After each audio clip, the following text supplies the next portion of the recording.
Good day, good morning, good afternoon, good evening to you, wherever you are. Welcome back to another episode of ATF here, where myself and the sexy Scandinavian here, my buddy Kuva, actually talk about football.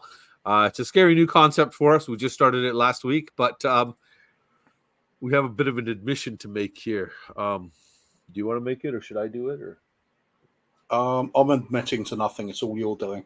all right. We actually enjoyed it. I was only saying that as emotional support. I hated it. Don't lie.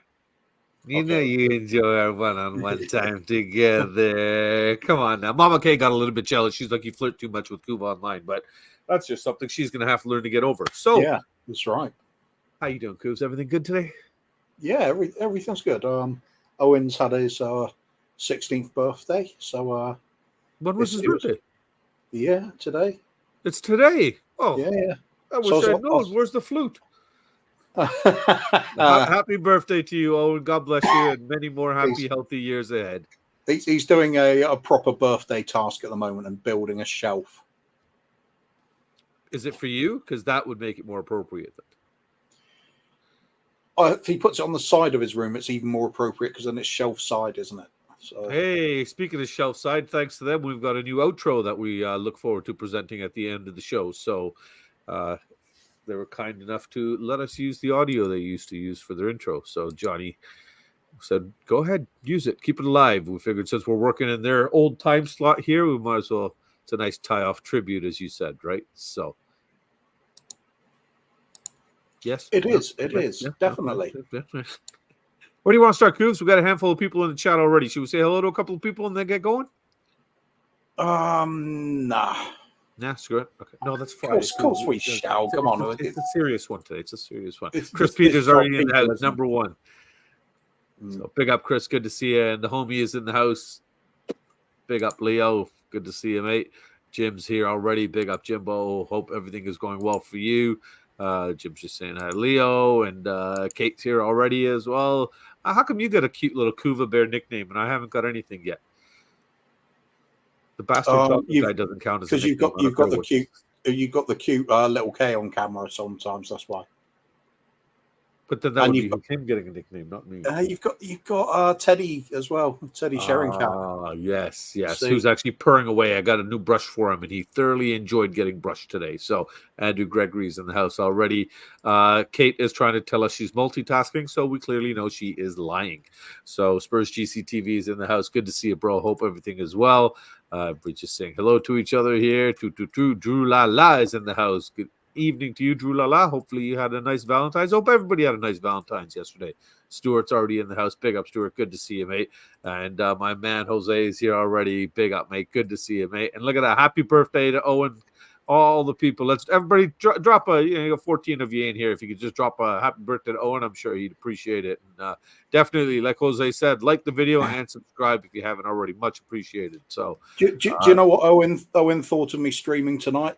I said, I'm going on stream with Bobby, and he goes, are you doing the funny one or the serious one? I said, serious one. He goes, pity, and walked off.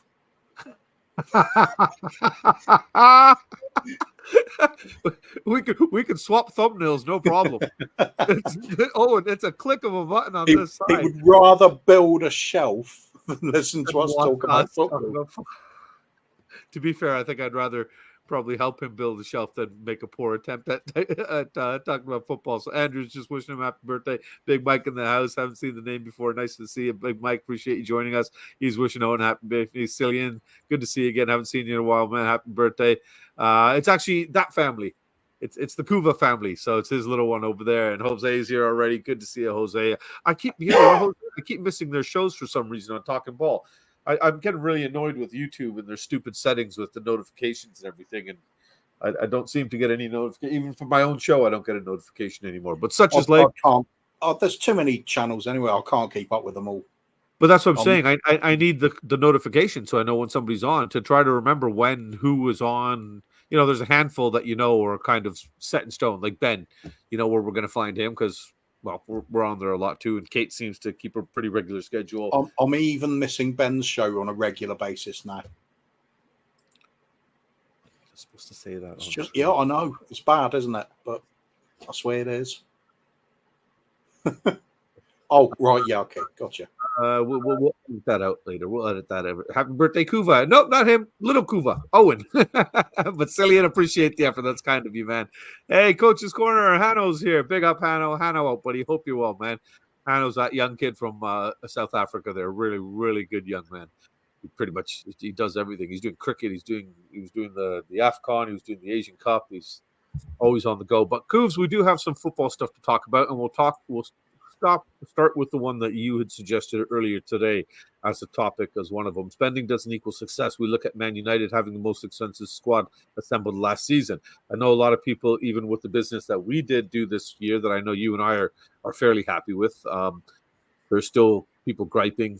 We could have done more. We could have done this. We could have done that. We should have spent the money. We should have pushed the boat out, this and that. But it seems that we pushed the boat out twice with our big transfers. And, with I look at Davison Sanchez and I look at Ndombele, who ended up, Ndombele is just beyond a bust. To call him a bust would be actually a compliment, I think. And then with our biggest defensive guy there, Sanchez, he's gone now for a third of the price. And are we just looking to buy smarter, or how do you feel about all this? Like, we know obviously it doesn't buy success. We seem to be doing things the right way now.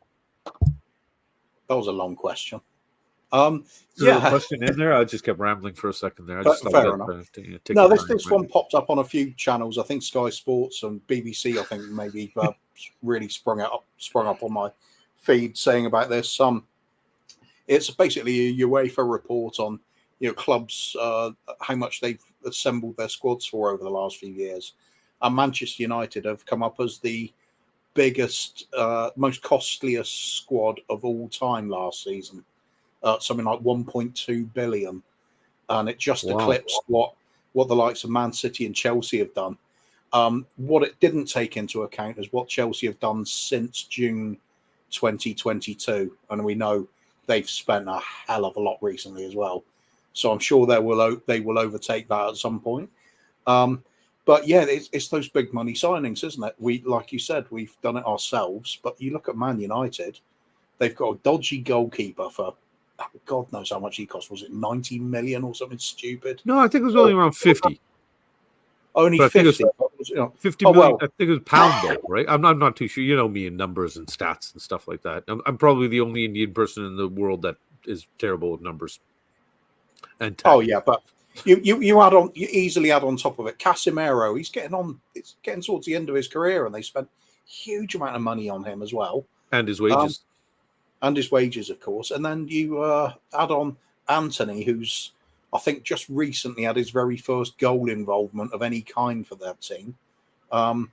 They've spent massive on absolute mediocrity. It doesn't all fit together. We kind of do that in an even lesser way, don't we?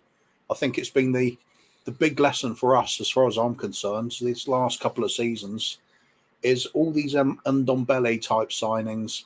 Richarlison as well, I'll include in that. Lo Celso, huge money. Yeah, hasn't really worked out too well. Richarlison's starting to find his way a bit, but other than that, you look at it's the sensible signings we seem to do the best with. The Vicarios, the Adogis. We didn't even go colossal on the likes of Van de Ven. Don't forget Van de Ven. Van de Ven as well. Well, good shout. Van de Ven and Romero. Still cost a fair bit for defenders, I suppose. But but would you look at 30 million for him? Money for out of them. Yeah, I mean Maddison as well. Madison as well. That absolute snip at the price we paid for him. You compared him to some of those other fees going around. Chelsea's midfield at the moment. Caicedo, Enzo, and Gallagher. But who else? He's academy. Yeah. Right? Yeah, I mean, what are we talking? Over 300 million to put all that lot together? What was it, 105 or so, 110, something like that for Enzo they spent, and then somewhere close around there for Caicedo as well. And the guy that was there is already, that was free, is the one that ends up being the most productive and seems to be the one that's leaned on the most by the manager and relied on. Right? So yeah, I mean, there are clear examples of money does not buy you success by itself. Of course, people are going to say, Man City, look at the amounts they've spent. But when you break it down, what Man City have actually spent, they don't go quite as crazy as you think they do over a long period of time. They just add real quality when they need it. They'll spend big on somebody that improves their team, and then they'll just leave the rest. Newcastle, they've been towing the line very, very cautiously because they know about the financial fair play rules. Yeah. So that hasn't happened, materialised the way everybody thought it was going to be. This massive cash transfers, basically going on this huge Chelsea-like splurge, but it didn't do it. Chelsea, on the other hand, sorry, just quickly on that, I'm surprised they didn't, Coops. I really was, yeah, because they had a lot more FFP room. I think they were second or third. We were first, and I'm pretty sure when they released that list in terms of what FFP availability was for clubs to spend or something like that, I'm pretty sure they were in the top five. They haven't got our our match days income though, have they? They've got to rely much the same as Man City did to start with these sponsorship deals and things. Man City, obviously, we all know it. They got away with one of these little shell companies, and with just had basically an office with a secretary to answer a phone occasionally, but it didn't actually do anything. It was just sponsoring the club. We all know they were doing that. Since you can't get away with it anymore, it's more difficult to fit in. So I think we're kind of on the right track now. We're spending more sensibly when we are buying players. It's decent quality. I mean, there's still going to be doubts about the likes of Brennan Johnson at the moment. That was a fairly big money signing for somebody so unproven. But when you add it in with all the rest of the players that we have been bringing in, sensible ones, I mean, I'll look at the money spent on the likes of Porro. Well, you said it. Porro, Madison, Romero, Van der Ven, the Doggy, Vicario. These are good signings. Really good signings. It's very positive. So we'll get occasional duds, but all clubs do. Look at Anthony. Yeah, and Darwin Núñez as well. 100 million. Yeah, Darwin Núñez. Yeah. Speaking of Darwin Núñez, did you ever see that thing? I don't know if I shared it in the group or not. It was a while ago, but did you see the thing, that article that had come out that was it Benfica they got him from, right? I know it's a Portuguese club. Let's just say it's Benfica or Porto, I believe. I'm pretty sure it's Benfica, but I'm not 100%. But regardless, the president of that club came out and he was laughing all the way to the bank because he said in their media that we just sold them our third string striker for that much money. So he didn't even rate him to be the top man at the club. And we're basically like, we're not going to miss him. That's like somebody coming in for, Dane Scarlett for 100 million? Well, not quite that, I wouldn't have thought. But yeah, it's in terms of how we rate the players, so I suppose, yeah.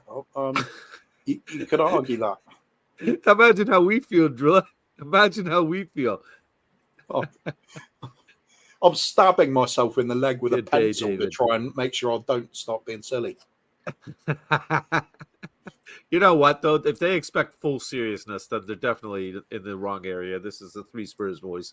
We mess around a little bit. Tomorrow's the big mess around show. We've got some new locations, some new animals that we're going to be introducing, and some interesting Valentine's Day story. But that's a whole nother topic. Going back to this now, Coovs, do you think that this will recess a little bit in terms of how much clubs are spending because FFP is now being watched?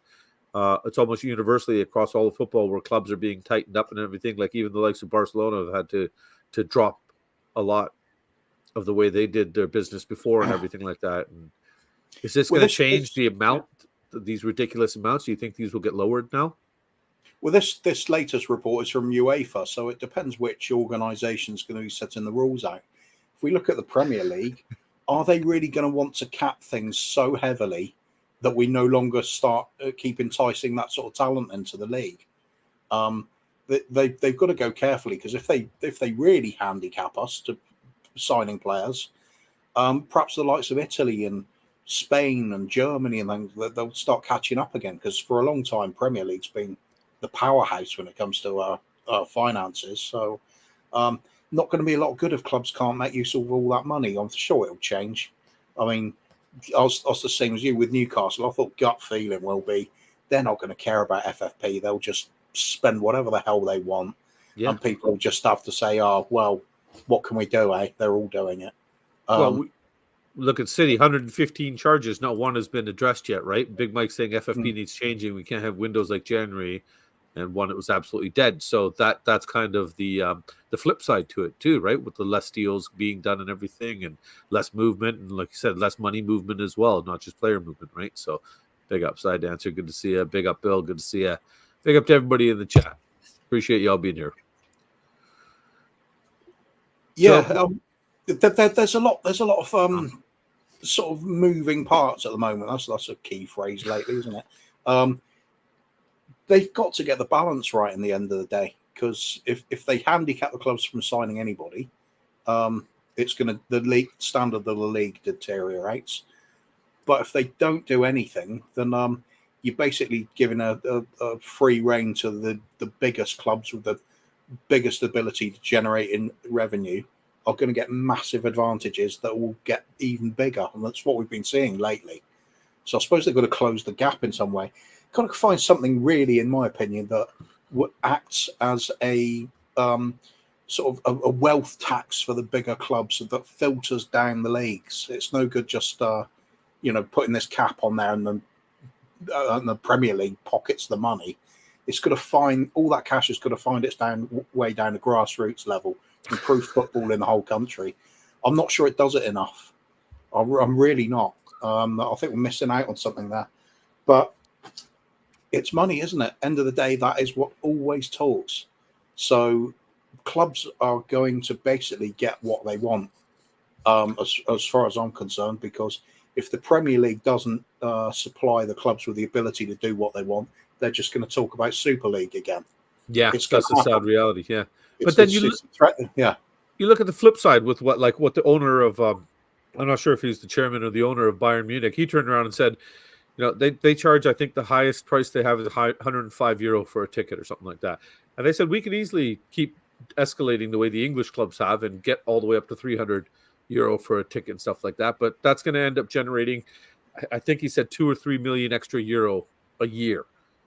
And he goes, do we really, that's not enough money to impact this big of a club. It's pennies, basically, is what he's saying. So do we really want to put our fans under that kind of financial pressure to be able to attend? Football is supposed to be for everybody. And I love the way he worded it. I should have actually included it in here and brought the article up, or at least brought the picture up of him saying it. But the way he just basically says is that this is about the people. So what, we make €2 million less than, so we only made 350 million this year instead of 352. If the prices do get lowered, do you think there's any hope in hell these owners go to their humane side and give back football to the fans a little bit, possibly? No. Yeah. Bit of a loaded question there, but I thought I'd ask it anyways. You have to look at it. Which club would you say is really owned by a family type club that have really got the fans, the well-being and the happiness of the fans at heart? Because you look around all the big ones, you've got to say they're looking to make money off it. They really are, one way or another. You can do both if you're clever enough. You can build a successful club and then make your money on top of that. But that's what Bayern has done, it seems, because they themselves are saying that there's no need for us to nickel and dime and squeeze blood out of our people. It is the whole setup, though, in Germany, isn't it? With the majority of clubs run with they're basically fan. That's what Ian's just put. Yeah. There's a couple of exceptions where they were formed by like trades unions or the working man's clubs. They're that's the wrong phrase, but industries that had produced their own football team, so they're still run by that company that employs people. Oh, okay. Because they can't really take that away from them. It's their history. So there's a few exceptions, but generally speaking, they toe the line and it works. I've had the privilege of going to see Dortmund one time, and it was just one of the greatest experiences I've ever had in a football match. It was an amazing atmosphere, food and drink flowing, enjoyment, and at a reasonable cost. It was mind blowing. It really was. How long ago was that? Uh, that's probably about 9 or 10 years ago, something like that. But even then, so you're talking about, not we're not going back 30, 40 years or something. That's pretty recent history here, and you were saying it was reasonable at that point. So it's safe to say it most likely might be reasonable now. Spurs GCTV had this comment for you here: 0% transfer fee to lower clubs.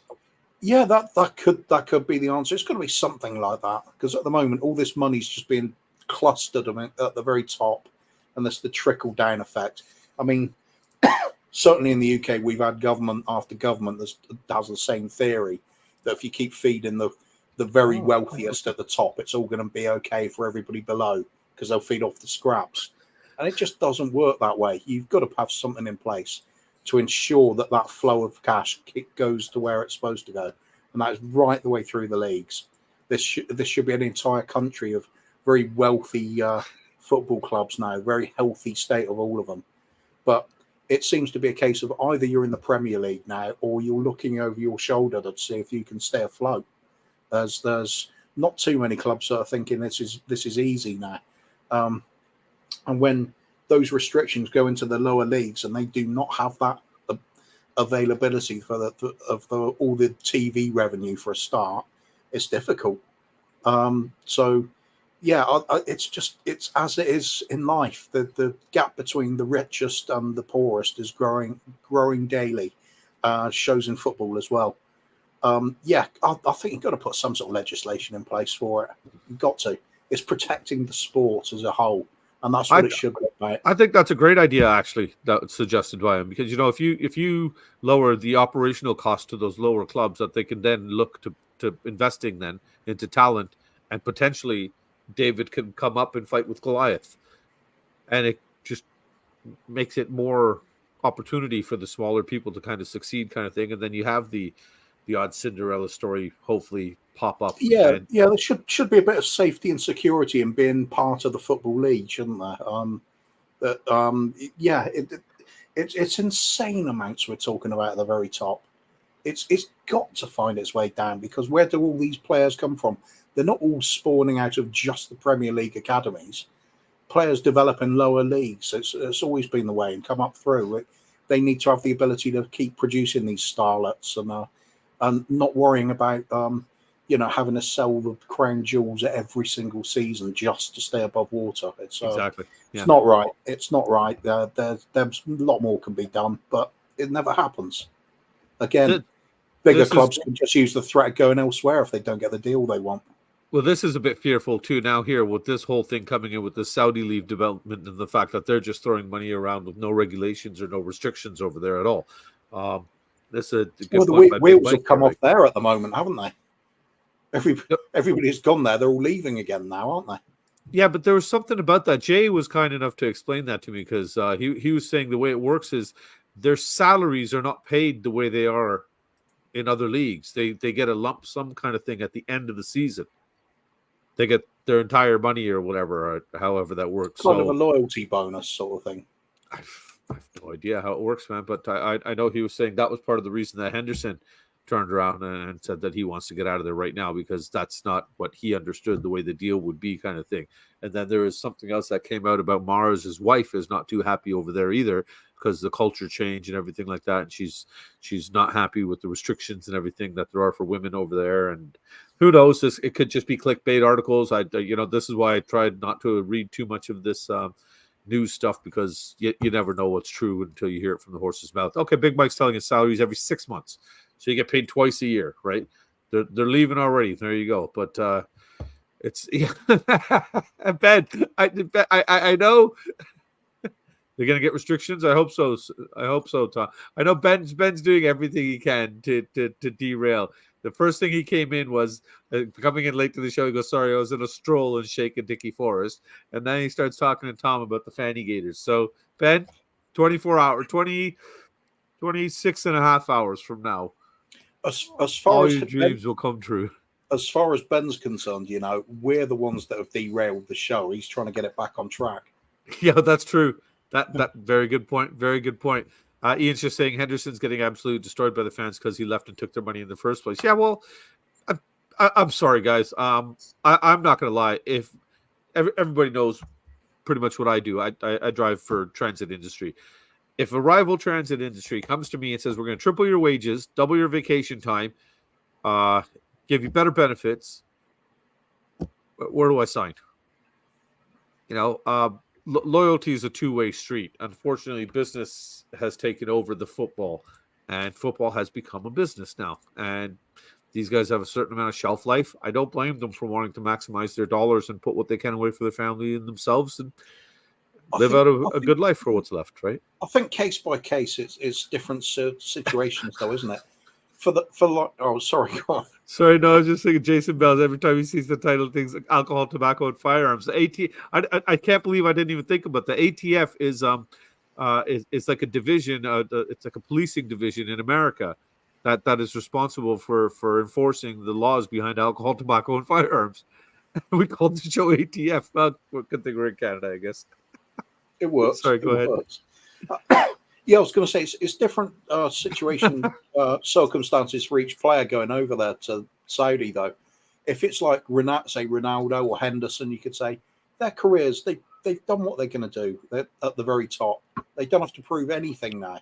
They can go over there, take a big fat paycheck. Why not? Yep. Good luck to them. They've in that industry, they've earned it. It might be crazy money to the rest of us, but relative to what's going on in normal football, that's fair enough. The ones I have the problem with is the likes of, say, Jota, who went over there. Yeah. Still in his prime. Yeah. And he's thrown away what I'd call serious football with. And I won't say no disrespect to Saudi football because it is disrespectful to them. I'm calling them a Mickey Mouse league, which it basically is. Jason Bell's saying, see this, Jason Bell's just saying, who wouldn't want to go there and play in front of the dozens of fans every match? Yeah, exactly. It's pointless, isn't it? It's giving up on your career. So I don't really have a lot of respect for players doing that. Not when they're in their prime still. Not in their prime. Yeah, I 100% agree. Like with Ronaldo, with Benzema and everything. Yeah. Used to be the same with the MLS as well. Players that come towards the end of their careers in Europe go over there. And it works because it was beneficial to both sides. You'd have the experience and the talent going over there. Players would learn from them. And it would like raise the overall... the level of football in the entire league, basically. Yeah, just the experience factor of everything. Being a better league as well. Yeah, definitely. Raise the profile. That's the phrase I was looking for. So that all works. I think that's what the Saudis have tried to do, but they tried to do it. It's almost like they tried to do it overnight. It feels like, and it's just not working out. People are still looking at it as you don't go and play football out in the sand and in the deserts. That's the perception you have. Which in a lot of cases, some of the cities are thrown up in the middle of a desert, and then all the amenities chucked on top of it. So when it's not actually that crazy when you're saying going out and spend millions on players to go out and play in front of 12 people, it's kind of what's happening, isn't it?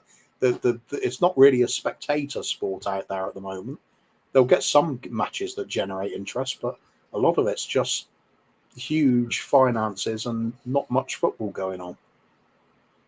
I like this from Ben too. It allows footballers to kind of have a quieter life because obviously they're not as known as they would be across Europe. I wonder how it is for them in Saudi though, because they'd be promoted so largely by the clubs and everything. They're poster boys pretty much over there. So I wonder how quiet their lives are. But regardless, it is what it is in that state. But in regards to this. The topic that we are on with the money spending thing, we saw it's been historically more of a failure than a success. Man City tried to do it when they first got the money. They were taken over. They went and bought Robinho and everything, and they weren't successful for a couple of years. They had to slowly build, and then they found success. Like you said, United did it last year. They assembled the most expensive squad. Didn't work out there. China has been notorious for doing what Saudi Arabia is doing right now. They tried that Chinese Pro League where they were overpaying ridiculous amounts of money for players, and the level just never increased. The football, regardless, just it didn't get much better. So this isn't the answer, clearly. Are the fans of Spurs wrong to be upset with the business we've done so far? Possibly not. That's a difficult question, isn't it? because you could look at it over the course of time. You could say, just our perception, Coops. Just your perception. This is just you and me talking. But it's our own opinions. We're not speaking for other people. How they feel? Everybody's entitled to an opinion here. But he did say, "Are the fans supposed to?" He didn't just say, "Are." Okay, but okay. So if me as a fan, you and I sit here, we speak quite a bit on screen, off screen as well. If I came here and I was just pissing and moaning and bitching about the business we've done, why didn't we spend 80 million on this guy? Why didn't we spend 100 million on that guy? Why didn't we spend 50 million on this guy? This is bullshit. 19 million for Udoji, or sorry, was it 17 or 15 for him, 19 for Vicario, 30 for Van de Ven. We should have got this guy. We should have got this guy. Why did we spend the money on Johnson when we could have gone and gotten this guy? It can be argued, can't it? That sounds like you when you're driving, mate.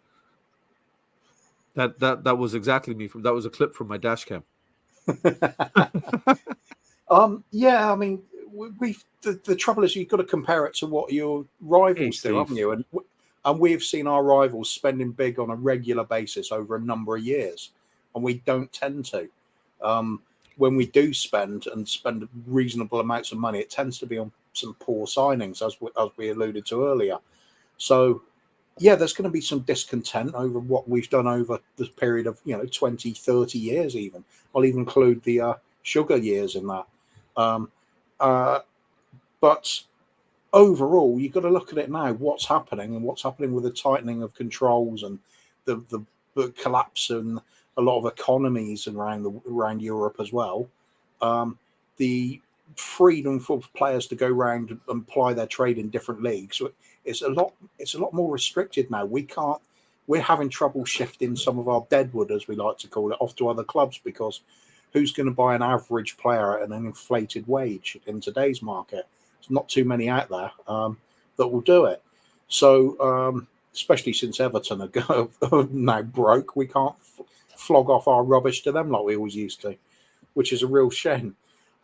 So I suppose if you look at it in a more sort of stoic way and a more patient way, which a lot of fans are not going to do, and I understand that, you could say we're actually doing pretty well at the moment.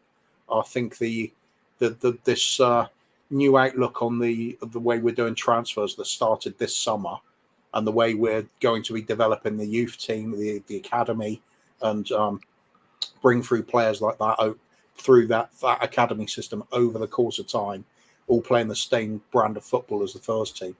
I think these are good things being put in place, but we literally haven't seen it for long enough yet to see how well it's going to work out. I'd say it's a promising start, but you have to be patient with it. And a lot of fans are beyond the point of being patient, because we've been told to be patient by other fans for so long. It's always like, it's going to happen now. Mourinho's here, now we're going to win something. Conte's here, he's another winning machine. And it doesn't work out. So we're at yet another dawn. Does it turn out to be a false dawn again? The way I'm looking at it, and you ask me personally, I think it looks really exciting at the moment. I think we're on for a really bright future. But it seems like we've got a plan. That's the bigger thing. Like, all these years we've gone through this misery without a plan. It seems like we were just kind of throwing, whatever we can into the pile, and let's see if this one works out. That didn't work. Okay, let's throw something else out there and just see if it works out. Versus having there was always a plan, but it was just simplified, wasn't it? It was like, let's sign the players as cheap as we can, sell players on as pricey as we can, and try and pick up as many points as we can in the meantime. That's surely the same plan that every club in existence has. I mean, that's nothing special. When you put more structure into it, like we seem to be doing now, I think it's a much better idea. Some clubs, their existence is based on these sets of this structure they've had in place for so long. Ajax being one of the most famous. Barcelona do it the same way as well. Even looking in the English game, Crew Alexandra for ages, much lower level team, but they used to have a manager called Dario Grady, and he was fantastic at bringing through brilliant youngsters. Their academy was renowned for it. They'd find their way up the leagues, and they would pay for their selling those players on, kept them going. Kept the club alive, basically. Yeah. So being clever, having a long-term plan is far more important than just going out and having a quick splurge on something and hoping it works out for the best. The biggest example, I think, in the Premier League we've seen so far of doing it badly in recent years has got to be Everton, hasn't it? Massively overspent on very average players, ended up with a poor squad. Financial fair play's really bitten them hard, and this is a club with a great with a great history, great fan base, and a loyal and fairly sizable fan base as well. They should be doing so much better, and they've absolutely pissed it away. They really have. I'm not going to lie, Kuv. I've never met an Everton fan that I don't like. That isn't like a half decent person. Yeah, I've only met a handful. Yeah, I've only met a handful. But every single Evertonian I've ever met seems to be a decent bloke. You know. Yeah, they always seem very genuine to me. Yeah. Yeah, just football fans. One joined us for the Everton game at the pub last time. So, and it was kind of nice, even the way he sees his club and everything like that. He's been a fan a long time. Before we keep going here, David Shear, I'm going to have to, I call him Cobber all the time, but we're going to have to re-nickname him. I think it's Super Cobber, because this man has gifted another 5 Spurs memberships. They went to Spurs GCTV, Drula, Eltel Cockerell, Jose, George was gifted one, Davo was the last one. So all 5 of you, I hope you went through the comments there and showed some love to for David for just being Super Cobber. So from now on, please address David as Super Cobber when you guys come into this chat. There was a funny comment here. One of the fans in long back. Yeah, you know, sorry, just quickly on the side note here. There's a little video I was watching on TikTok, and there was this guy going around in Las Vegas there the other day before the Super Bowl, the American NFL final, and he was asking everybody that's there for the Super Bowl, Americans, of course, what's bigger, the Super Bowl or the World Cup, I think it was. And of course, 9 out of 10 of them all Super Bowl. Then they showed the numbers, and it was something like the average is 22 or 24 million people watch the Super Bowl, where 1.7 billion people watched the last World Cup final. So, and then another guy does one where there's a list of top 10 sporting events, and the Super Bowl was actually 8th. You know, the World Cup of cricket came ahead of that. The FA Cup final came ahead of that. There's a whole bunch of other things that you'd think that the Winter Olympics, Summer Olympics. World Cup cricket final. It's always a good bet it's going to be India involved, and a billion people that are fanatic on cricket in India. Of course, it's going to be more watched. Well, you go there. I think I told you when I was there, I went to a little, it was just a league game kind of thing, and it was, oh my God, the atmosphere was just but unfortunately for me, I didn't understand the game at the time, so I didn't really enjoy it. But the atmosphere I thoroughly enjoyed. So wasn't he something to do with Darlington as well? I guess you're talking about that Dario gentleman that you were mentioning. Greek Kuv, Everton, Republic of rich history. Yeah, they are good. NS Sports is here. Nippin, good to see you, mate. I'm back. Kate is back. Oh my God, is Jim? Okay, we need to make sure Jim's in the comments though, because if she's back, what was she doing? Where did she go? They are, Drew. I've never had an issue with any one of them. Good to see you, Nippin. Appreciate you being here. Everybody's just saying hello to each other. And Kate comes back, and I guess she did chuck Jim down the stairs and took £2 out of his wallet and said, "Here, boys, it's for you." Appreciate that, Kate. Much love to you. Thank you very much. Cheers. And then everybody just quickly saying hello to each other again. Here we go. We've got a question from Jim. He is alive. That's good. So, or Kate's just got his phone. And Jim, we wish you well. # save Jim. Do you both think Levy has turned the corner now that Stadium is bringing in millions? And will Levy concentrate on building a winning squad? You want to go first, or should I? Oh, you can go for it, mate. I personally think he has turned the corner. This is exactly what was said to us when the stadium and everything was being built, that this was his plan, this was the agenda, that once we get to this level and we start packing the stadium, we start generating this revenue, that we can fight with the big guys, we are going to attempt to do that. I think the only downplay in this is the fact that there's a 2-year gap, that this project that we've started now should have started a little bit earlier. But at the end of the day, I'm a now person. I don't want to look backwards because it's pointless. We can't change the past. What's happened has happened. It's there. We can only look forward. And like Huva's already talked about here, we're very positive. We're going in the right direction. We're getting a mixture of a little bit of youth in. We're getting in football managing people. We're getting in people that handle all the aspects of the recruitment and everything. They're talking to Ange. which seems to be an issue before, where there was a lack of communication between the manager and the board level, and the wrong things were happening. The board was making decisions versus what the manager wanted, and vice versa. So I think that he has turned a corner, but like a lot of people have said, Jim, I'm still skeptical. I'm sure a lot of people are. I don't doubt that they're going to wait till this summer to truly give him that pat on the back and say, you know what, about bloody time, and be happy, because we're like we've already said, 23 years of pain isn't sorted out within an 8-month, 10-month window kind of thing. Or, that's my thoughts on it. Kuz, what are your thoughts? For me, he hasn't turned a corner yet, but we've built a fork in the road now. The question is he gonna follow that new path, or are we gonna go down the same one? And I can't answer it. My best analogy was a while back, saying I was the one of the ones on the grassy knoll with a rifle in hand pointing at Levy. Yeah. And what happened in the summer, I've had to just take my finger off the trigger and have a look over the scope. And But you're still lying up on the hill, though. You're still lying up there. Still up on the hill. But I've liked what I've seen so far, so I've stashed the rifle and I'm down to join the party at the moment, because it's fun. But it is. If it does go off the rails again, I know where my rifle is and I know where the grassy knoll is. I think, though, with the changes that have been made and everything that's happened, I think it would take quite a bit for us to go off the rails now, because I think we're way ahead in terms of this build project, not even a rebuild. We're in a build project.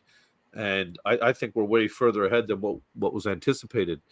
Big up to Tom quickly, just a 1 month member already. That's all, blimey. Okay, that's a super chat or the member comment there. We got to sort something out for member show as well. You coming in the member show tomorrow, Cobber?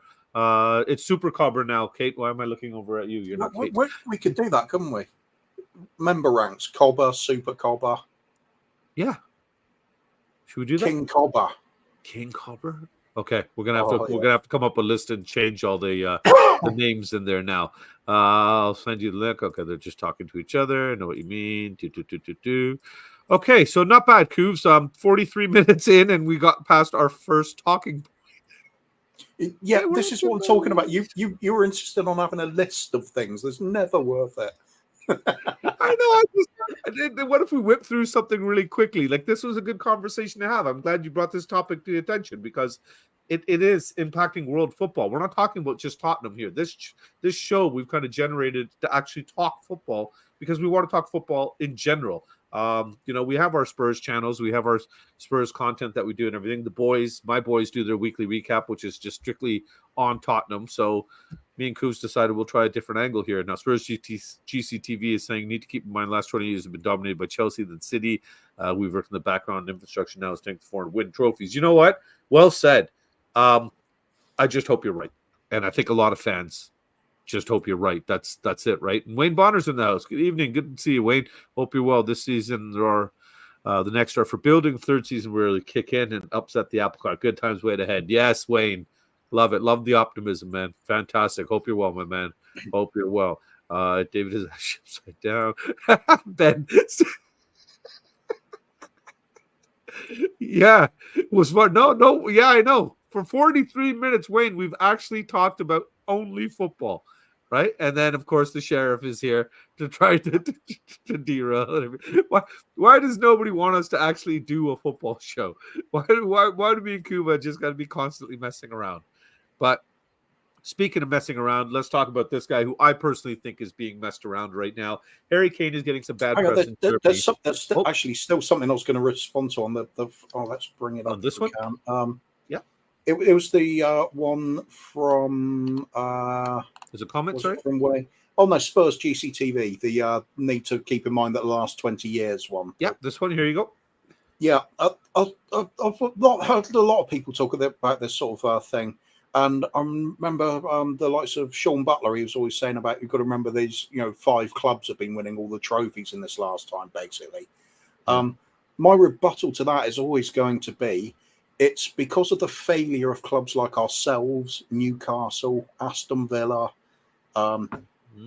Leeds, lots of clubs. Birmingham City, you could even put into that bracket.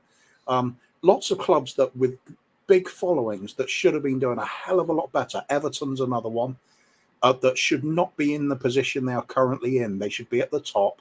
It should be a really healthy, thriving competition between multiple clubs at all times, and it just hasn't been that way because of the consistent failures of so many of these clubs, and we've been one of them. We've been one that's promised a lot more than we've delivered. Some of them haven't even shown promise, though, have they? Leeds nearly gone out of existence when they are overspent a while back. Portsmouth, big following. Where are they now?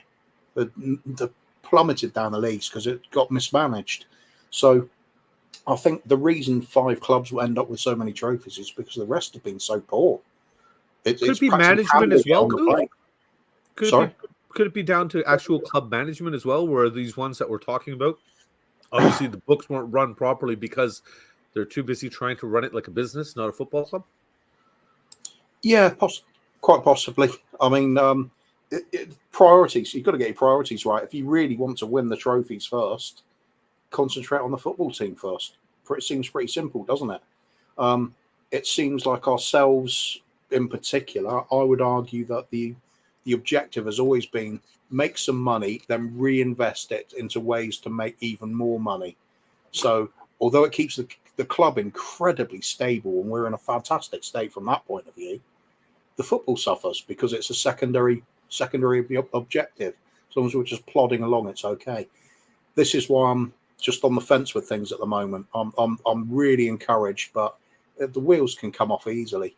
And I'd say there is one thing that can derail everything, and that's if we have a bad run of results and then suddenly Ange goes. Oh, sheesh. Hey, then it's let's stay positive, Coops. That's how easily this club falls. Hey, put the axe down, big fella. Put the axe down, big fella. Come on now. Come on. Well, you're upset about Lagatha. It's all right. That's true. I'm upset about Lagatha. Yeah. Okay. It's okay. I'm on season 4, episode 11, by the way. Already. Yeah, I know. Yeah, they just got to France, by the way. So we're talking about Vikings, by the way, for those of you who don't know. Great show. Spurs GCT is following up to your answer to his question there. He's agreeing to some extent that we've had the opportunity to win trophies, but felt last fence there. So we've gotten, at least, like you said, we've at least kind of kept up. Like we're just a little bit behind. Where when you look at Steve D's list here, leaves Everton, Villa, Forest, Ipswich, so many big clubs. Like Forest in the 70s were massive. You know, Champions League winners. They were talk of the town and everything. That's why I never understood why Forest had such a big following until there's a friend of a friend here that's a massive Forest fan, and he actually sat down with me once, and he's an older fella, and he just, he just educated me basically, and I was shocked. And he was like, "You have no idea how powerful this and how great Brian Clough and everything." When Brian Clough took over at Forest, they really didn't have a big following. He made them that popular, as school kids always do. When a team's winning the big trophies, you're attracted to supporting them if you don't live in the area. So when I was growing up, certainly we saw Forest doing back-to-back European Cups.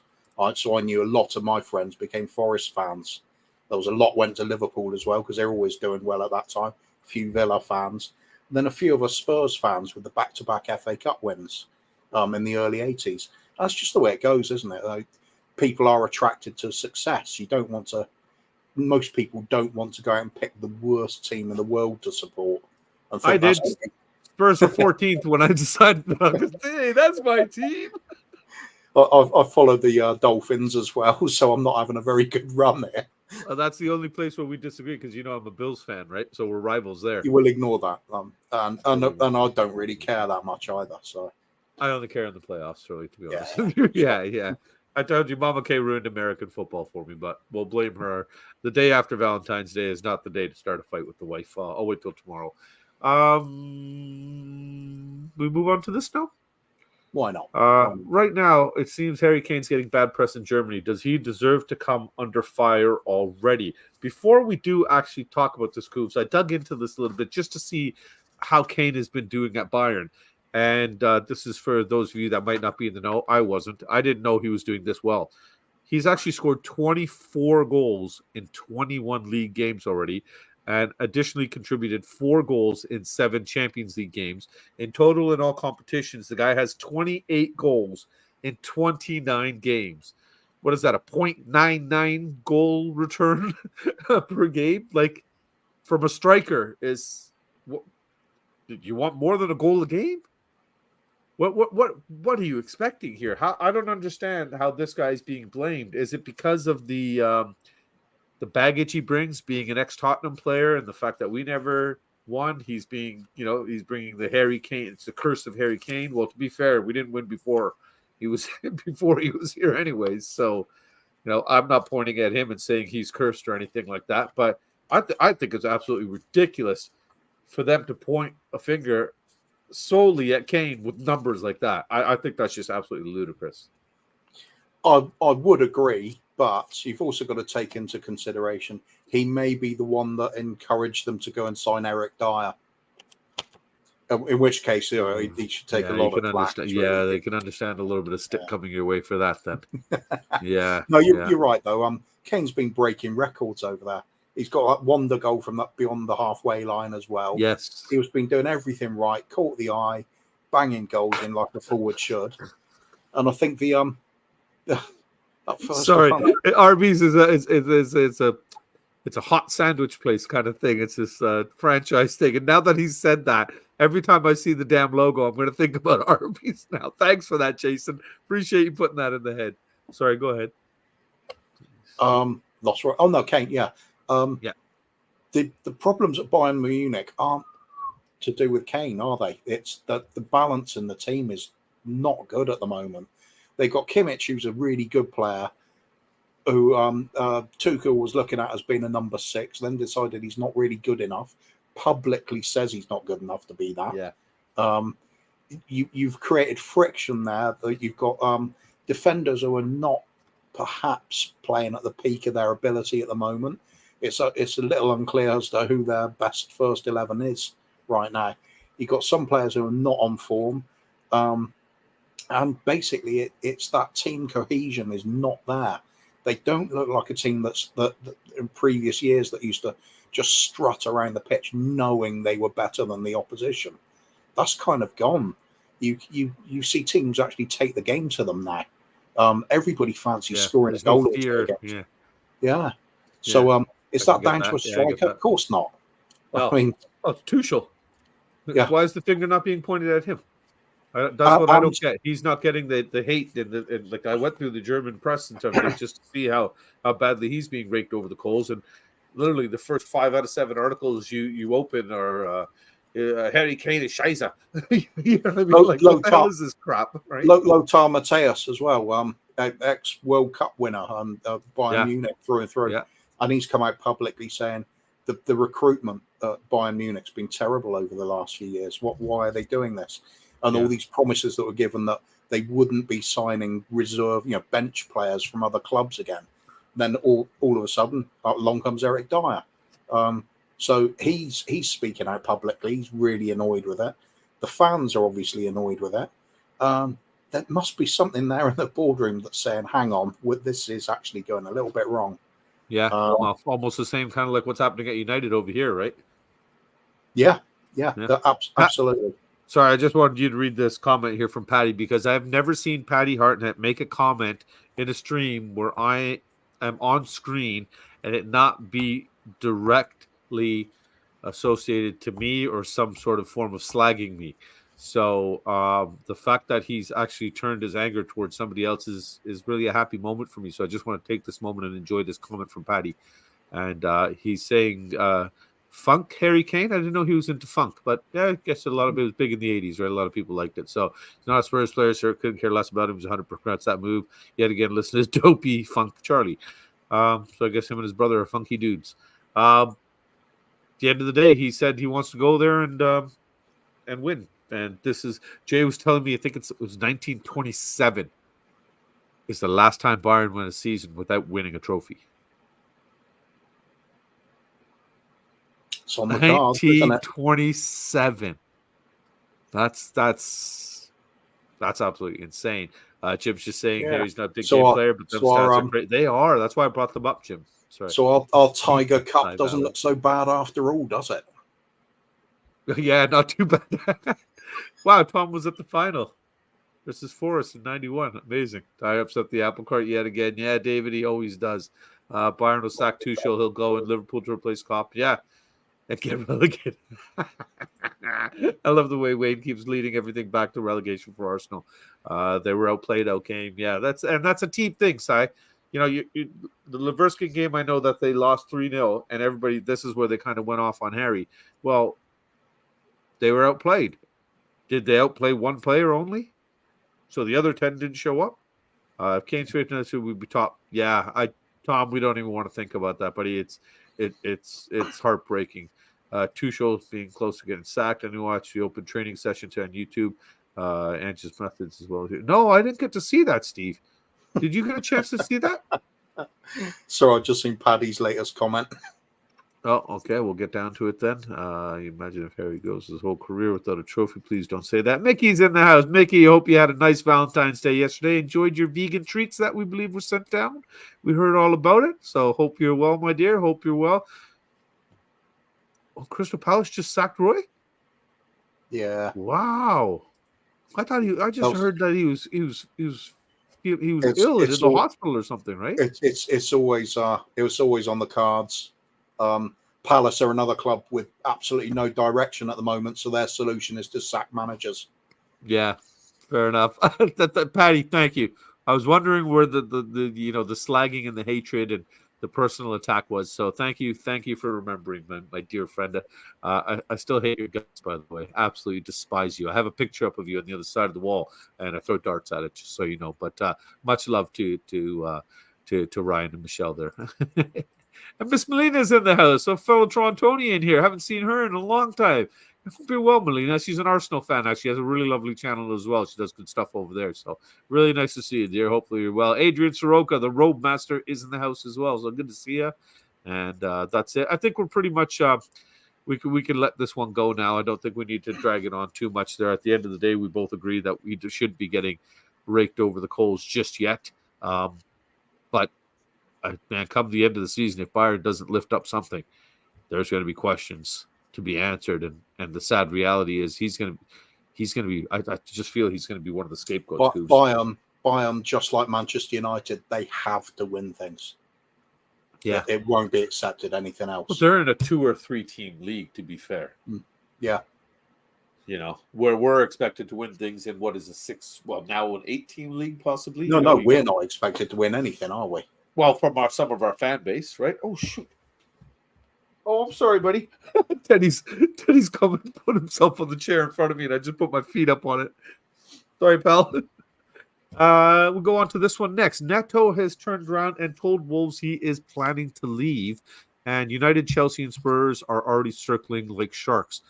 I know a lot of the fan base and a lot of our friends have said they would absolutely love to have this guy. Premier League proven, has been fantastic on a very poor squad. Even under some poor managers, he's been a great player. And another one that's very quick as well, but this one's very quick and talented. I think if we can snap him up, yeah, absolutely. Okay, then what do we do with Johnson? And, Neto's real deal. And he's in the last year of his contract, so he shouldn't be some ridiculous number, right? So what do we do with Johnson, hypothetically, if this kid comes in? We get this guy in over the summer. We keep Werner. For 15 million, I think Werner's a steal. I honestly do. Johnson, what, Werner? For 15 million, if there's no other options by that point? Well, I can't judge him yet. I think he's been, okay. Okay. Is that no, really? Say, come the end of the season, right? We'll take a look at it. Yeah, but we don't need to look at Werner. Yeah, we'll be able to see if he's done well up come the end of the season. But at the moment, would you really go and pay £15 million if it doesn't really improve your first team? I wouldn't. Yeah, fair enough. Nick Brown's just saying Roy was taken to the hospital because I remember hearing something about that he fell ill or something like that. And I can't believe they sacked a man that's in the hospital. Florida man's taking over at Bayern. Love German press is always blame the English. Yeah, well, that's not something new, right? So, hey, talking beer, Nick, good to see you, buddy. You're still 7 points behind. 14 matches left. Yeah, lots to get done here. Got that one. You didn't answer Mickey's question. I didn't answer Mickey's question. He's getting pissed off. Where the hell is Mickey's question? Mickey asked a question?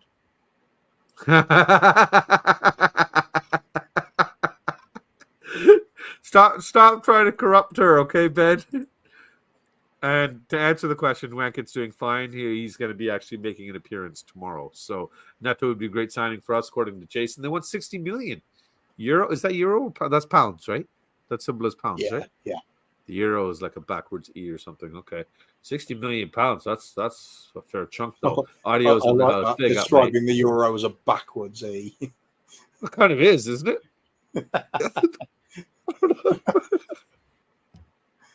I know what a dollar sign looks like, man.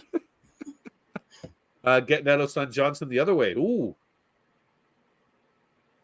I'll be up for that. That's side answer. That's a proper football manager rules right there. Big up, homie. Look that. Be a homie, not a jabroni. Hit the like on that stream. Big up, Leo. Appreciate it. Leo, you do this every show. You don't have to keep doing this, brother. Much love to you, man. At the end of the day, and also at the end of the season, is there a better feeling than just getting your Johnson out? Hey, or even just ever. Yeah. Does it matter at the end of the season or the end of the day? Any day, just walking around. Now I know why that whale movie was named Free Willy, because it's a great feeling. Absolutely. Yeah, we're talking about movies, a different show. And that is the version you've watched. There's another version? Yeah, apparently. There's some Disney one or something. It doesn't mean anything. I'm talking about the one with the black whale. That's the one. Huh? Yeah, we gotta be here. Tom saying Neto's injury prone, no good for our medical team. Ooh. Maybe if you start off with an injury, we're a good place to come to, because they'll probably blunder their way into fixing it. He screwed up. We'll screw you up more. That could kind of fix you. So it's that two wrongs make a right kind of mentality. I like it. Nick Talking Beer is saying Neto, Rafinha, and De Jong. That would be a bonus. I saw something about the De Jong thing that everybody was saying that Barcelona is a little bit pissed off with that 60 million offer, and they find it very lowball. So who knows how much truth there is going on with that, or if it's just clickbait here. Mickey's still trying to derail us. I just couldn't see that happening, surely. I what I do see happening is why Mickey and Ben make such a good couple here now, because here she is just following Ben's footsteps here and trying to derail us still. So you got to have a BJ on the bench though, or anywhere. You know, I'm not opposed to BJs. I think everybody should get a BJ. In fact, if you haven't have one today, go out, get yourself one wherever you can. 180 million. That's not bad at all. And of course, Ben and Tom. All the wish list. Yeah, it is a very nice wish list, though. So, yeah. Okay, Rafinha stats are superior to Neto's, and apparently he's a bit more reliable, too. We need Ben to moderate this channel, not troll it. Yeah, actually, Ben, you're like the head mod, too, isn't he? Let this channel be a warning to everybody else. If you've got Ben Kaufman as a moderator, you appreciate him. Otherwise, this can happen. Look what's happening on our chat tonight. I think Ben is the head mod, too, isn't he? I'm pretty sure he's a managing mod. I don't know any of these people. This just rabble off the street. Look at the state of it. I know, crazy. Who's this Tom guy and this David guy? Comes in here, he starts giving gifts to everybody. What does he think he is? The Australian Santa or something? This mile high guy, every time he's here, he drops a super chat. This guy that's always in a robe looking like a dapper Hugh Hefner. Dodgy, I do say. Hey, a quick BJ, a slow BJ. BJs are BJs. Would Jizzy join Wacken tomorrow for a guest appearance? Mickey, all I can say is we'll see you tomorrow, 10:30 p.m. GMT, 5:30 p.m. for those of you over here in Canada. Kuv and the Kangs will go to Spot the Bull, and we'll remove the seriousness. George is in the house. Good to see you, George. We say get marquee players, and the same breath fan base says, oh, they won't come to us. Need a better mentality. Yeah, it's we talked a little bit about this earlier, George. The first part of the show was where we were discussing that how overspending basically doesn't really guarantee the results and everything like that. But we're appreciating the balance that we seem to have created here, and hopefully it just keeps moving in the right direction. That's all we can hope for right now. Fans are always going to be disgruntled. I think even if we were to get the likes of Mbappe, if we turn around and spend 100 million on Mbappe, I think some fans would be pissed off that we've invested that much into one player and where we should have spread it out and everything. So there's always going to be. He's a bit French, isn't he? Not true. Yeah, you guys don't really like. You're not fond of him, are you? Get in one in on me, Ben. Is that the rebranding of you? No, Wankit is the Bono's Cobra from Shake-a-Dicky Forest there. So protecting you have toxic football. De Jong is fake news. Yeah, I think so, Drew Lala, because it was shot down pretty good. It's just the other day. Yeah, you can as for the question of will Jizzy be on tomorrow, I live by the motto that if there is an available slot, I always try to fill it with Jizzy. See, that's good. Very nice. Very nice. That was right up there. Yeah, we can end now. That's fine. It's all downhill from there. It literally is, seriously, isn't it? I've really that was next level, man. We've climaxed. The show has climaxed. I'm gonna you get a standing O for that one. Yeah, you get a standing O. don't no. I was lucky. Oh, well, I got a few little things, but they're all quick things now, Coos, to get through. So Udogie and Poro missed training today, and they're maybes for the Wolves game. That impacts us greatly, I think. Udogie, I know, has come under a little bit of fire in terms of his defensive woes, shall we say, over the last few games and the errors that he's made. But we're talking about, what is he, 19 or 20 now? Has he hit 20 yet? He's just a kid. I look at this kid and I just think that, shit, he's a year and a half older than my son. And he's playing at a professional level in front of 65,000 screaming people on a weekly basis. And he's just been brilliant up until a few minor blunders over the last few weeks. It just goes to show how lazy Jay has been, hasn't it? Jay, it's time to move out. Word of the day is job, my son. Get out there and find your way. Find your way to North London. I'll be back. I'm just going to go help him pack his suitcase. Patty, he's on the way to you. Patty always goes on about they're his boys. They're his boys. I think Jim is willing to adopt them too. So I've got a few different options where I can send them. I'll see where the airline ticket's cheaper, Ireland or England, and I'll just ship them off and then wherever they go from there. This news though, as you might remember, I'm a big fan of wing backs anyway. That was always preferred playing fullback myself and play an attacking style of fullback when I did. These two missing both at the same time, that's going to hurt. That is going to hurt, because who are we looking at? Emerson Royale coming in, Ben Davis. Ben Davis is steady. Emerson Royale was athletic. I wouldn't call him steady either, but that's a hell of a drop down at the moment. And I won't say no offense to either of them, because it is a little bit to Emerson anyway. It is, isn't it? Ben Davis at left back instead of a doggy. Look at how much drop there is on pace and power alone. Pace, power, positioning, attacking. Udogie, one thing I've really appreciated about him is he just seems to be everywhere, this kid. And he seems to get his ass back. He does. He really does. He seems to be able to hustle, man.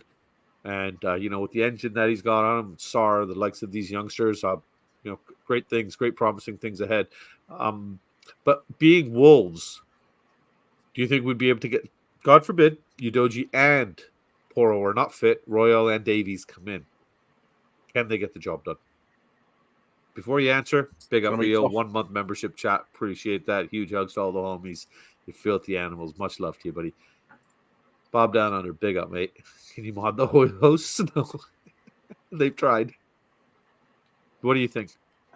I think Wolves gave us a very tough game last time. We got an early goal and we struggled to hang on to it. Well, we defended quite well, but we offered nothing going forward. we were getting bullied off the ball. Their midfield seems stronger than ours. And now we're going to miss two of the players that go in from the wing-back positions to anchor the midfield, playing that inverted role. I think it's going to be a lot of tougher game than we were anticipating. We know our squad is paper thin at times. Actually, sorry, I just want to add this to the mix here because Bob Down Under just opened my eyes. Can VDV or Romero play wing back? I know VDB can play left back, and then that being said, Dragishin can play right back. Yeah, they got the talent for it. So, if we had to bring in Ben Davies or Royal, which one would you prefer? Davies. Okay, so we slot Ben Davies left back, keep VDV, keep Romero, and maybe try Dragishin on the right back? Yeah, I wouldn't be against that. Certainly. See if we've seen what Royal offers. I've got a feeling we would go with Royale at the moment and keep Dragishin on the bench. I think. Oh, here we go.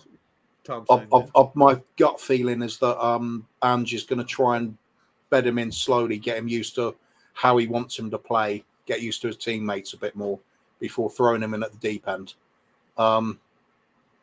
We know what we get with Emerson Royale, don't we? I suppose he's not too bad if he stays out wide. I'm not going to see him in that central position again. No, can't happen. If you can keep him sort of further away from our goal, the bad's up. He's just a bad player. I don't care what people say about him. He's a vibe player. Nick's not in the chat. He doesn't watch us anyway. So yeah, Jacob too. I agree with Jacob's been in and out, so hopefully he didn't see it. I did agree with Jacob though. I like Emerson Royale for the vibe, but that's it. If he just stays as a social media personality, he'll do fine for us. It's when he goes onto the pitch. Stay off the pitch. Stay off the pitch. Yeah, fair enough. Andrew Gregory is just giving us a bit of information here that Kuna is injured. That's their number one striker, is it not? Yeah, good player. He's been doing very well for him. Mark Cousins still living in the past. Oh, what a player he was! Play 3 at the back, go 3-5-2. But this is the thing, Tom. I'm pretty sure it was Benji that brought this up. That the only time he's ever played with a 3 back is when he has managed the Socceroos.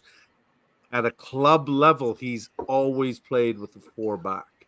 So, is this a time to be experimenting and changing things? And if it doesn't work out, it's not a big change from my point of view. You look at the way Romero plays; his natural game is to get forward, very aggressively forward. So you'd basically be looking at him playing as a number 6 role. Yeah. So it's not really a traditional sort of 3-5-2. The way we play it, we're geared towards pushing forward. The only important bit of the way the back 4 or back 5, if he chooses to do it on occasions, the only bit that's really important is that one player goes forward and makes that challenge while the other drops back to cover. And Romero and Van der Ven have a very good understanding of this at the moment. So, but that's the key word, though, Cooves, the understanding. Because even with Jay's team, they play a 3-5-2. Because I've only got one center back on Jay's entire squad out of 16 players. One kid that's played center back. So I have to have a 3-man back line. But we have 2 holding mids and 3 attacking midfielders, basically. And those 2 holding mids drop back when our wing backs are pulled to the sides. So it almost becomes 3 center backs there then, right? Yeah, at the end of the day, so it's just understanding. It's just numbers on a piece of paper. It's all about partnerships on the pitch and understanding and movement. Then it doesn't matter. There's ways around everything. And I think when you've got the likes of Romero, Dragishin and Van der Ven, they can play a bit as well. So no problem. You can get away with that. You can even have 2 of them pushing forward. Perhaps Dragishin and Romero being very aggressive. Van der Ven just drop back a little bit, playing more of a sweeper role while they... No, Van der Ven could be aggressive. Forward. He's fast enough that he'd still be able to outrun the entire team and get back. Well, it's the old... He's that amazing. It's the old system of play. If you play a sweeper, you'd have a sweeper and the other defender would be a stopper or blocker or whatever you want to call it. Yeah. But basically the one throws himself into the challenges. And the other just drop that little bit deeper, cover any ball over the top. And it's a good way of doing it. When we've got when we've got these this kind of talent in the back line. Same with Toby and Jan. With no problem at all when we have Dembele ahead. Was it really looking like a back three with those playing? No, of course it wasn't. Although Dembele would drop back into the middle and help them out when the centre backs split on goal kicks and that. It doesn't matter. You're talking about numbers on a bit of paper again. The way the team actually plays is progressive. It's get the ball moved forward with it and preemptively get the tackles in. That's what Romero's all about. I think he'd thrive if he went into basically a sort of quasi number 6 role, or just plain number 6. That is the role he can do. Get stuck in, tackle the opposition, make a few passes. That's Romero's game. Fair enough. Okay, so we've got a little question here from Nippon from MS Sports. He's asking you, would you celebrate a Martin Odegaard goal when he's playing for Norway? But before we even answer that, do you even really watch Norway? Do you support your national team? Yeah, I do watch Norway quite often. Yeah, I separate club from country all the time. So I remember Nippon asked me something similar to this. I think it was pre-Euros that, would you celebrate a Saka goal or something like that? Of course I would. He's not playing for Arsenal. He's playing for England. I support England. I support the players that are in the squad at the time. Yeah, but I don't care about England. The only reason I'd watch England was for Harry Kane to get more goals than Wayne Rooney. That was it. Fair enough. Am I Conte in disguise? Shut up. I think if England got an actual sort of pleasant manager who, well, not pleasant's the wrong word, but attack-minded manager to take over, and it became exciting, the games, rather than trying to eke out 1-0s like Southgate tries to. Oh God! Not watching again, but yeah, it's painful. David's just saying good evening to us. It's Jesus, it's probably 2:00 in the morning or something like that. But David, appreciate you always being in the chat, always supporting the channel, and thank you again for gifting all those memberships, man. You're a good man. Hope you have a good night, and we will definitely speak to you soon, man. This is a great chance to see what our fringe squad players have been learning under Ange. Yeah, it's opportunities seem to be open for people if they can just take them, right? So that's on the players, though. They've got to step up. That's why I've said I'm not impressed with Werner so far, for example. But there's the rest of the season to play. Maybe he can do something. Yeah, I think it'll be interesting when Solomon comes back as well. Now you'll actually have some competition. That's another player I'd say, well, what's he really done? Yeah. He didn't really do anything at Fulham, and he's not done anything at us, and he's been injured then. So, but if by chance one of them progresses and steps up to a heightened level, that'd be a good thing. Yeah. Then we've got lucky in a sense, then, right? Yeah, absolutely. So we're going into the Spurs versus Wolverhampton. We got them coming up this weekend. Obviously we didn't do too well last time against them, but as Andrew pointed out, they're missing their top scorer. We potentially might be missing our wing backs, but there may be, so most likely not. It's just probably clickbait, I read. How are you feeling about this game? Tough game. All going to be tough games. There's so many tough games coming in this 14-game run out. Wolves, start of the season, they didn't look so great, did they? But they've turned up. They really put themselves about a bit. Found a way of playing that's effective, but starting to miss players now. So how good's their reserve? Their second string team probably not that great. I think with us at home, we are at home, aren't we? Yeah, sure we are. Yeah. Yeah. With us at home, we've surely got to get the crowd behind us. Got to force something to happen. Sonny's back. Sonny makes a huge difference to the team, and I think with Madders has got to pick up his form again soon. I think he's just struggled a little bit. The same with the likes of Benson Gore. I think those injury layoffs have really taken their toll, but got to believe we're going to start clicking again quite soon. Why not against Wolves? So I'm pretty optimistic, but it's going to be hard going. They're a decent side. And we'll get into this part then, the last part of the show here. We'll just get into our predictions for the Wolves games. You're feeling confident there. We're at home. they're missing their number one striker. I don't think it's going to be easy. I've already predicted a 3-1 for this game previously on other channels, and I think I'm going to stick with my prediction. With the Matters thing, I just think his injury just came at a bad time. I really, really think not only for him but for the club itself. He's just once he gets firing back on all cylinders again the way he was early on, we're going to have something really special going on, and it's been great to watch. So, what's your score prediction going into this one, Koofs? I was just having a quick look at shirt numbers because that was the one I started doing recently. Just do the prediction based on shirt numbers. Oh, okay. But it doesn't work. So I think since we're doing a fairly serious show, I'm going to go with the brain rather than the heart. I think it's going to be a very tough game, and I think we're just going to have to scrape it 2-1. I'm sorry, what did you say? I said 7-3, mate. Sonny with all 10. I was going to say this. Yeah. Come on now. Don't be changing on me. This is like 7-3. This is Kuva's standard now, man. There's a level. A bar has been set. And hey, tomorrow night it's 7-3. Tonight it's 2-1. What can I say? Fair enough. Okay, we'll go back to being serious again then. So you're 7-3 though. You know it's 7-3. You want to say that? That's fine. Then again, Sonny's back. Yeah.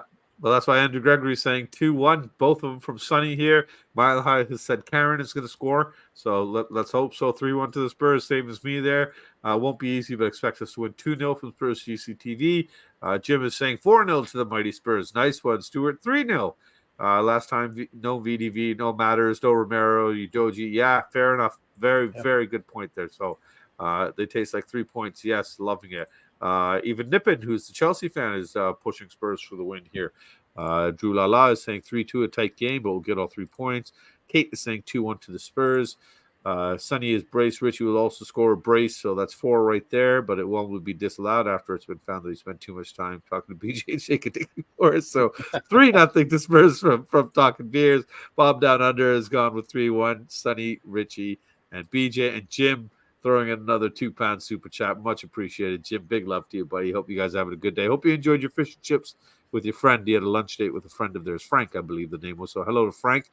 And quite a few of you in the house still. You might not have been here at the beginning, but before we wrap up, if you could just do me a favor in all caps, everybody just type in happy birthday, Owen. It is Kuva's little boy's birthday today. He's a great kid.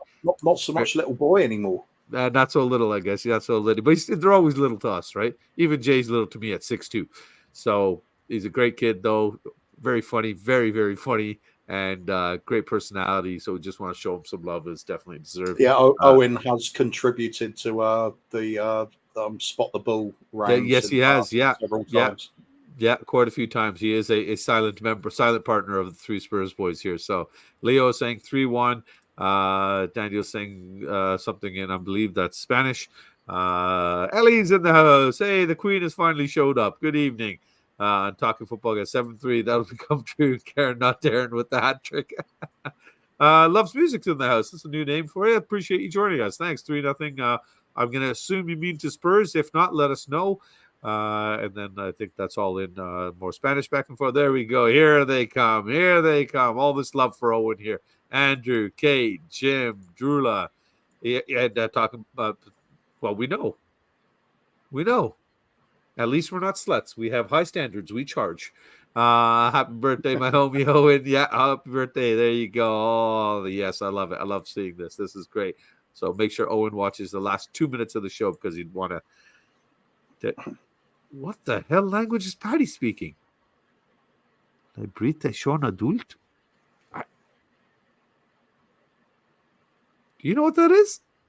That's good. It's got to be Irish, hasn't it? Is it like Gaelic or something, right? Gaelic, It's like Gaelic, right? That's the old Irish thing. Got to be. I didn't know Patty even spoke that. So it's actually, I'm going to say that's kind of impressive. So lots of big loves coming in for everywhere. Happy birthday to Owen all around. And that is it for us this week, Coobs. We've got our predictions in. We've gone over some football chat. We actually got through it. Anything you want to add before we wrap up and take off? Or no, I think we've covered it, haven't we? I think we're pretty good. That's as serious as we can possibly get. We did good. Well, they tried. Ben tried. Tom tried. They Mickey tried. Mark to stop us, tried. but Leo. Yeah. They tried. Even Ellie coming in at the Yeah. end with the Darren Karen predictions for the scoreline. No, we prevailed. We prevailed. Football is the winner here today. So, correct, Kuv. Happy birthday in Irish. Okay. There we go. All right, folks. Well, thank you very much for joining us. For those of you that want something a little bit more stupid like we normally provide, that will be tomorrow evening right here on Three Spurs Boys, 10:30 p.m. GMT for those of you in England, 5:30 p.m. Sorry for those of us over here on the East Coast like myself, Eastern Standard Time. Big shout out to quite a few people here before we head out. David Shire, who gifted 5 Spurs memberships yet again. Appreciate that. Kate with the super sticker early on in the show. Tom with his month member chat there. Leo dropping $2 in. Big up, homie. Don't be a jabroni. Smash that like. And then he throws in his membership chat as well. And a huge hugs to everybody. Huge hugs to you. And then Jim again with another super chat saying that the title charge is back on. Absolutely love that. As we sign off here, folks, because we are now operating in what formerly used to be our dear friends over at Shelfside Spurs time slot, they were kind enough to gift us something that we are allowed to use. And we decided that it's a nice way to end the show off and wrap up. Little tip of the hat to Rez and Barry, isn't it? Or Nick Collison, we should say. There you go. Yeah, I think so. What he said. So hopefully you enjoyed the show. Myself and the Sexy Scandinavian will be back tomorrow night with our Spot the Bull, usual little bit of foolishness. Big guest list tomorrow night. We got Ash on, we got me on. Of course, the coffee man himself, Ben, will be in the house. Kate and Jim from A Girl Who Loves Spurs are coming over as well. I said Mia, I said Ash, I said Kate and Jim, I said Ben, and then there's you and me. And I hope that is everybody, and I didn't leave anybody out. Otherwise, I'll hear about it tomorrow now. So I guess you'll find out tomorrow. So until tomorrow evening and until next week for actual football talk, we'll see you then. Good job, Cat Crusher. He's still there. Oh, right. Hey, sometimes you got to beat that pussy. See you next time, folks. Have a great day. And remember, unity through football, baby. Coves. What? This is where you say Die Hard's Christmas movie or Come On You Spurs. Oh, all right. We'll do. Oh, no, it's the football one. So you have to say Die Hard's a Spurs movie. Let's combine the two. Oh, I like it.